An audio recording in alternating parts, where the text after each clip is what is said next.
If ever there was a day for England to prove they had a bit of ticker, as the Australians might say, it was this day.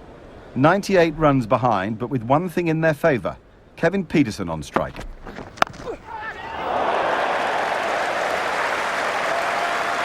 There's no orthodox third man. They've opted for the man on the bench at point, and it's cost 4 runs.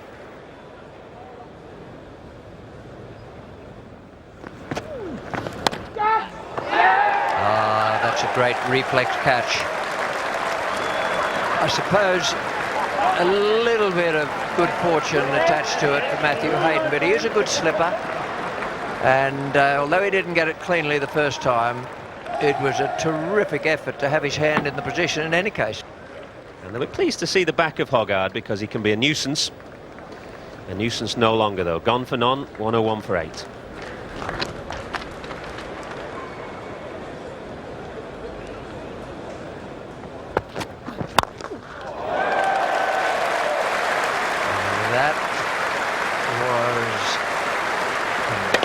Very good strike.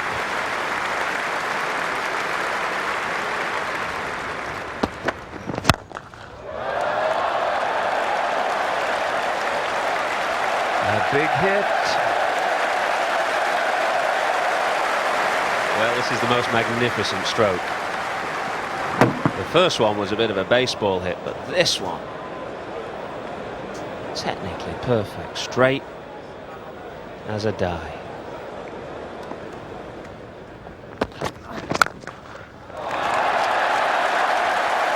Wonderful shot. 50 up for Pietersen. Half century in his debut test match. He's got all the talent in the world, Kevin Pietersen. The selectors were wrong not to pick him against Bangladesh. They're right to pick him now.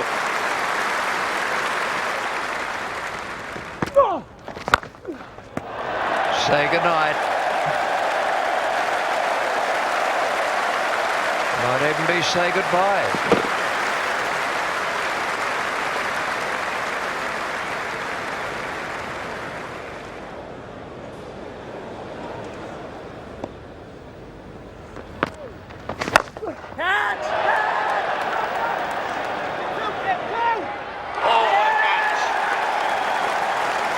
Gosh, that's a great catch. Superb athletic fielding. And it's done for Pietersen, but what a good innings. The most magnificent catch from Damien Martyn, sprinting round from deep mid-wicket, full-length dive, holding himself inside the rope, bringing an end to a wonderful debut innings from Kevin Pietersen. 57 on 122 for 9. A good shot. Into the covers and down the hill. Don't worry about chasing that one. Oh, he's hit that beautifully. He struck that one straight over the top of mid-on for 4. And that brings up the 150 and plenty of smiles up in the England dressing room. In the air, this is going to be quarter mid-off. That's it, all over. Brett Lee takes one ball of his new spell. And it goes straight down mid-off's throat, so Brett Lee gets this last wicket, a lead of 35. A more than decent start then by Kevin Pietersen. 57 he made, and good support from those guys down the order, showing that England did indeed have a bit of ticker. No surprise about McGrath and Warne, though. 7 for 72 between them, and 3 for Brett Lee. Much then for the captains to consider. Vaughan had to make an early strike if England were to seriously stay in the game, and for once Ponting could just sit back and relax.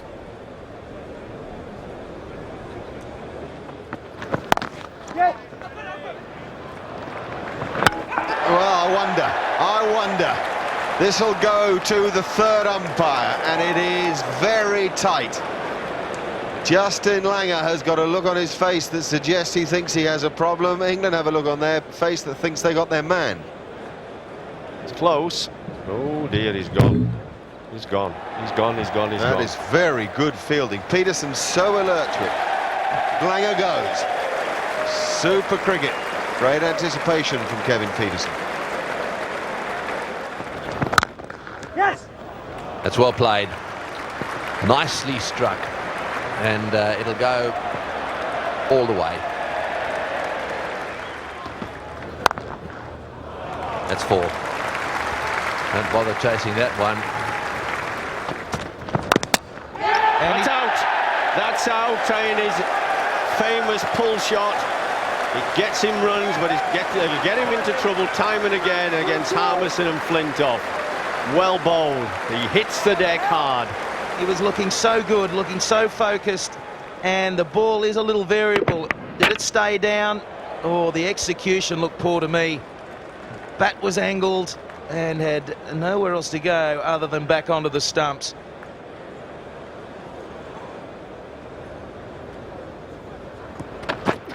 Oh, you see, that's money for old Rowe.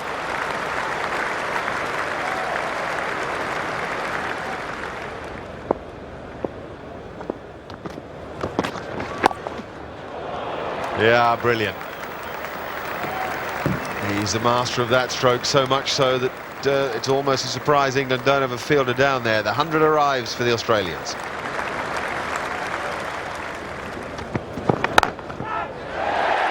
That is out. Now, it's a substitute, James Hildreth, who takes the catch. And it's nearly 30,000 people who leap to their feet. Ricky Ponting works so hard for his 42, he is livid with himself, but Hogarth's sustained effort from the nursery end has reaped a reward. Yeah, I think he'll be upset with himself, Ricky Ponting. He'd really battled hard, got a start, and then played a loose shot, really, going hard at the ball outside off stump, with just enough movement down the hill to take that thick outside edge. 42 to him, 100 for 3.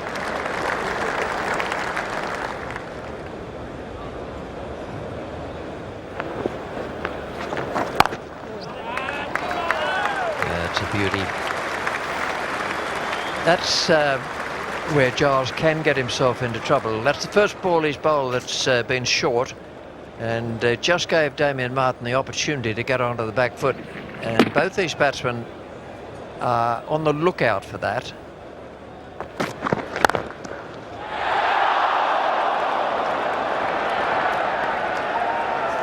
That's 3 Petersons put down in this match. Got a pretty good pair of hands, but that seemed reasonably straightforward as well.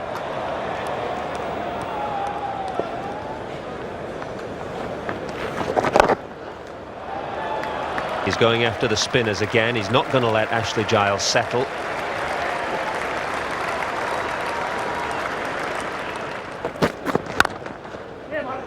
Good stroke.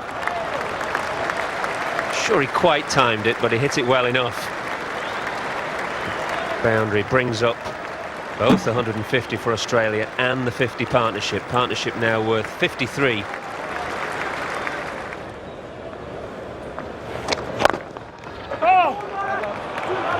More runs here. And another boundary. It's a really good stroke. Quick use of the feet down the pitch, and the pressure being applied to Ashley Giles.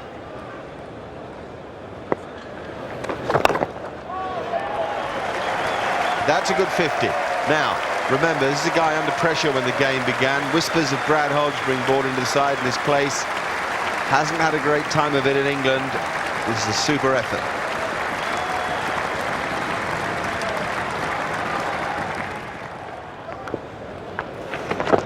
Yes. 50 runs to Damien Martyn, and that determined fist. Come on, he says.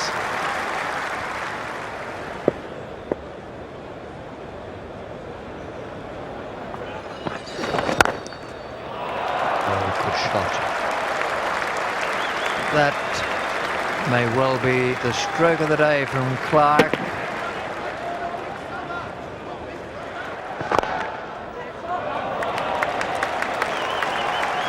That was a super shot.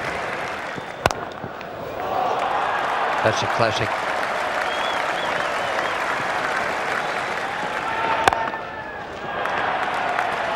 It's a very good stroke.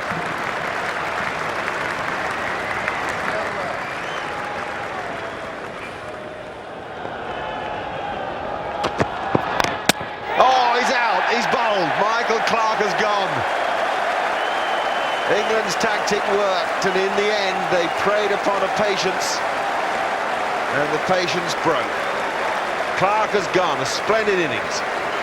Yes, he'd be very upset with that. He did get impatient, there's no doubt about that. He's hanging his head, he's thinking what might have been here. He even advanced down the pitch, a little inside edge, onto his pad, back onto middle stump. And, well, that's it. Out in the 90s at Lord's. Well, disappointing for him, but a good knock from Clarke. He's back in business. Good pace. LBW. Well, now then. Damien Martyn has gone. Let's see if we can pick the line here. Oh, no, that's out. That's plumb LBW. Martyn obviously thought it was going down the leg side. It hit middle and leg, middle even. It was a beautiful delivery. It was quick. It stayed down a little bit. And, well, this place has come alive.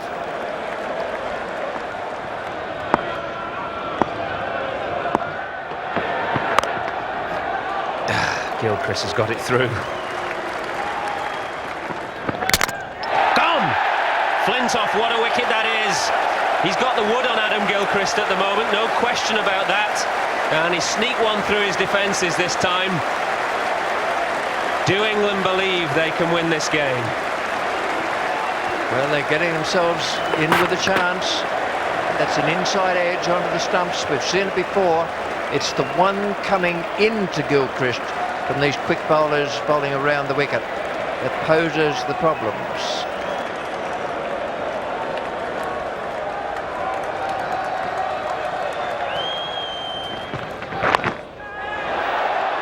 Gone. Looking to turn it round the corner, couldn't get on top of the bounce. And sending a dolly to Ashley Giles in the gully. That's a good wicket for Stephen Harmison. Shane Warne can be a dangerous customer. To turn the ball on the leg side, and he succeeded only in lobbing a catch to Ashley Giles. England's bowlers passed the character test. That was a brilliant fight back, led as it so often is by Andrew Flintoff and Stephen Harmison. Simon Kadich remained unbeaten to the close, and it was a delightful partnership between Martyn and Clarke. The concern for England is that ball from Harmison that kept low and nipped back, but basically they're right in the game. Here's Kevin Pietersen with his thoughts. Well, it's fair to say you're in the thick of the action today. I know the ball followed me around today, and it started off well. Got a run out, and then unfortunately I spilled one and cover again. So I think I have to start testing myself a bit more in the morning with a few more catches. Well, let's talk about the good things first, the batting. I guess you had a bit of a license to thrill with the fact that you were batting with the tail, so that was a positive thing for you. Well, it was, especially after battling away for 2 hours yesterday. But that's just Test cricket, and I've enjoyed settling into it like that. I was really tested yesterday, and I knew that I had to concentrate as hard as I could and well, basically help my technique out in terms of letting as many balls go as possible, because I knew that that's how the Aussies were going to try and get me out. So. Yeah, it was a tough day yesterday, and it was better this morning, but playing a bit more freely.